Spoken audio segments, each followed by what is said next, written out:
গরমে আউটডোর, তার সঙ্গে টান টান একটা সিনের শ্যুট চলছে, তো সব মিলিয়ে কি চলছে সারাদিন সকাল থেকে?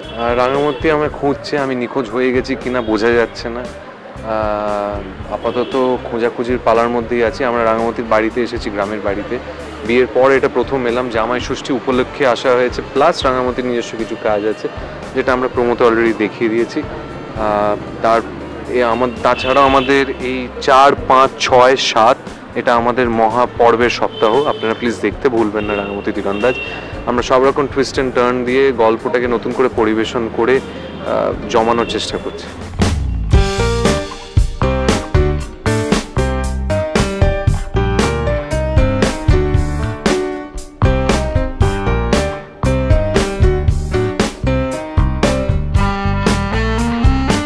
গরমে মানে কেমন ভাবে নিজেকে হাইড্রেটেড রাখছো বা কি কি করছো? ওই যে তুমি বললে, শব্দটা বলে দিলে, হাইড্রেটেড। আমি জল খেয়ে নিজেকে একদম যতটা সম্ভব মানে জল খাওয়া যায়, কারণ গরমে কি হয় সবারই জলটা বেরিয়ে যায় ঘামের মধ্যে দিয়ে। তো যতটা সম্ভব জল খেয়ে বেশি ভারী কিছু খাবার না খাওয়ার চেষ্টা করছি। তাতে কি হয় একটুখানি শুটিংটা করতেও সুবিধা হয়। আর অফ স্ক্রিন কি কিছু চলছে মজা এই গরমে রাঙামতির সাথে? তোমার আমার চেহারা দেখে মনে হচ্ছে কোনো মজা চলছে? একটু যদি বলো তাও, অফ স্ক্রিন কি চলে ইন বিটুইন দ্য শট, যখন ধরো ফ্লোরে বা কিছু আর আলাদা করে চলার জায়গা পায় না। কারণ দেখো, এই যে আমাদের যিনি একজন সেটেরই একজন সদস্য, উনি এরকম অডিও শোনেন। তো হয় আমরা অডিও শুনছি, গল্পটা বোঝার চেষ্টা করছি, গল্পটা কোথায় যাচ্ছে শোনার চেষ্টা করছি, নাহলে আমরা সিন পড়ছি, নাহলে আমরা সিনের জন্য মনিটর করছি, নাহলে আমরা প্রকৃতি যদি আমাদের ওপর রুষ্ট হয়ে মাঝে মাঝে বৃষ্টি নামিয়ে দেন সেটাকে ঠেকানোর চেষ্টা করছি। এইভাবে আমাদের শুটিং চলছে।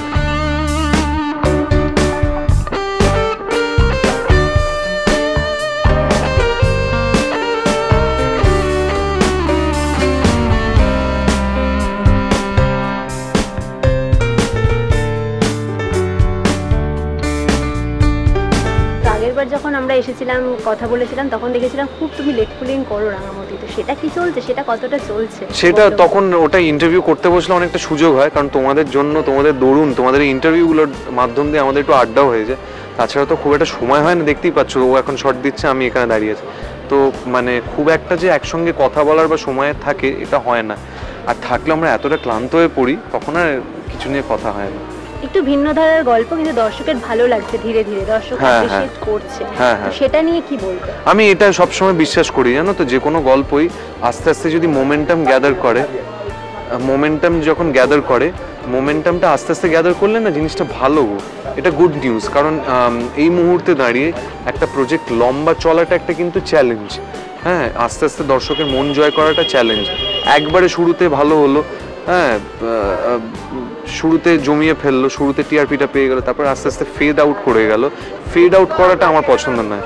আমার পছন্দ হচ্ছে আস্তে আস্তে মোমেন্টাম গ্যাদার করুক, আস্তে আস্তে জায়গাটা করে নিক এবং মেরিটে জায়গাটা করুক। এটা রাঙামতি এখন মেরিটে জায়গাটা করছে, এবং এই পুরো বেশিরভাগ ক্রেডিটটাই হচ্ছে সুশান্ত দার। কারণ সুশান্ত দা এত সুন্দর করে গল্পটা বলছেন বলে আমরা অনেকটাই সুশান্ত দার ঠিক করে দেওয়া যে পরিকাঠামো সেটার মধ্যে কাজ করছি, সেজন্য আমাদের অত ভাবতে হয় না। তার উপর আমাদের সকলের ফাদার ফিগার আর মাদার ফিগার সংযুক্তা দি আর বিজয় দা রয়েছে, তো আমাদের অত ভাবতে হয় না।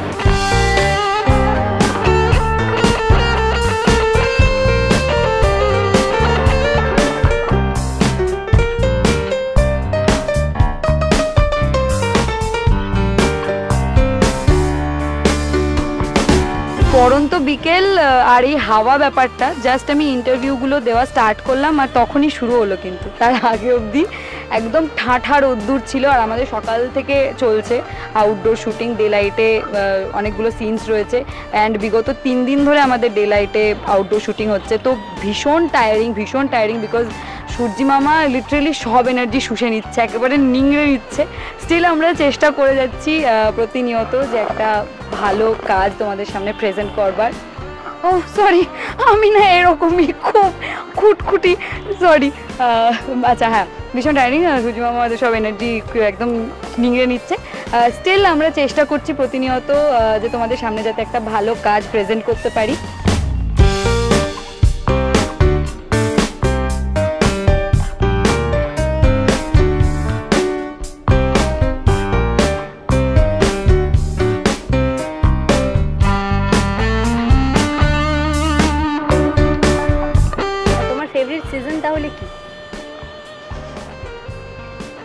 আমি তো একবারও বলিনি যে আমার সামার পছন্দ না, আমার সামারই ফেভারিট সিজন।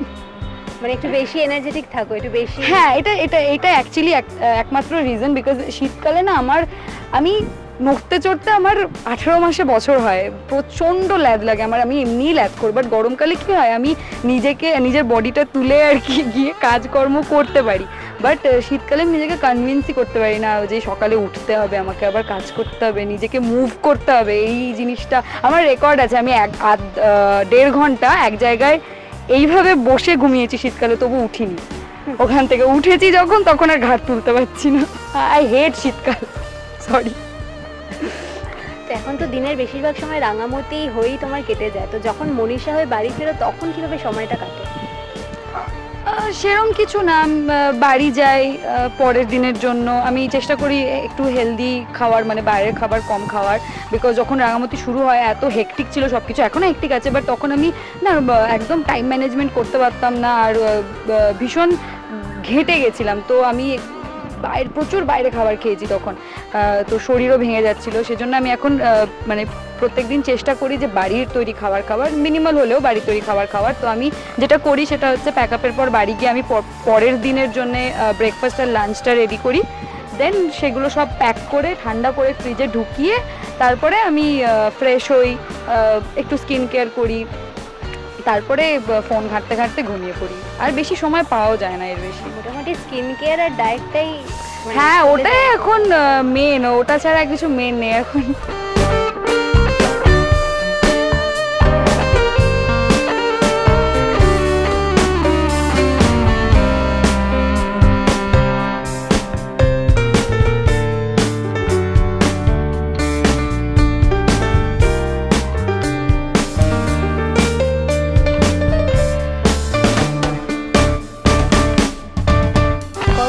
খাবার কি তোমার? আম। আর আজকে একটা তরমুজও, আমার ফল খেতে খুব ভালো লাগে। আজকে একটা ইন্টেন্স দৃশ্যের শুটিং হচ্ছে, যেখানে তুমি শ্বশুর মশাইকেই আর কি তীর দিয়ে আঘাত। আমি মারছি না কি অন্য কেউ মারছে সেটা কিন্তু এখনো বোঝা যাচ্ছে না। কি চলছে, কি চমক আসছে, মহাপর্ব আছে, সব মিলে যদি একটু বলে দাও। আপাতত জামাই ষষ্ঠী বা জামাই আদর যেটাই বলো, সেটা পালন করবার জন্য রাঙামাটি একলব্যকে নিয়ে তার গ্রামে এসেছে, পুরুলিয়া এসেছে। বাট সেখানে আবারও কিছু ষড়যন্ত্রের মুখে রাঙামাটিকে পড়তে হচ্ছে। এবারে তার ফ্যামিলি মেম্বার, যাদেরকে রাঙামাটি তার নিজের প্রাণের চেয়েও বেশি ভালোবাসে, তারাও ইনক্লুডেড আর কি প্রবলেমটার মধ্যে। অ্যান্ড সব কিছু মিলিয়ে আর একটা নতুন ক্রাইসিস পিরিয়ডের মধ্যে দিয়ে রাঙামাটির জীবনটা যেতে চলেছে। সেখানে ও কতটা তার টিচার দিদিমণি বা মা, বড়বাবু, উড়নবাবু এনাদের সাপোর্ট পাবে, তারা কি তাকে ভুল বুঝবে নাকি, সব কিছু কীভাবে কি হবে, বড়বাবুর কি হবে আলটিমেটলি, যারা প্রোমো দেখেছো তারা বুঝতে পারছো কেন বলছি। তো এই বিষয়গুলো রয়েছে, মানে আমি নিজেও জানি না, অ্যাজ মনীষাও আমি জানি না যে আগামী দিনে কি চমক আসতে চলেছে। বাট প্রত্যেক দিন সুশান্তদা যেভাবে আমাদের অডিওগুলো দেয়, মানে শুনি, আর মানে আমি যদি অ্যাজ আ দর্শকও ভাবি না, অডিওগুলো শুনি আর আমি ভাবি যে এরপরে কী হবে, এরপরে কী হবে, এরপরে কী হবে।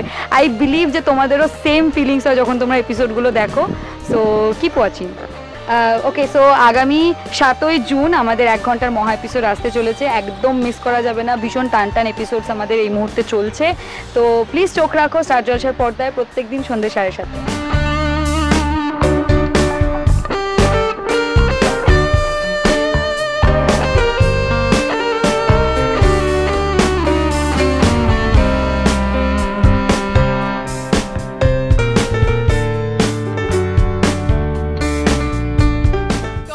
Latest update, gossip and entertainment পেতে সাবস্ক্রাইব করুন শুধুমাত্র সিটি সিনেমা, আর ফলো করুন সিটি সিনেমার Instagram, Facebook, Twitter and share chat page.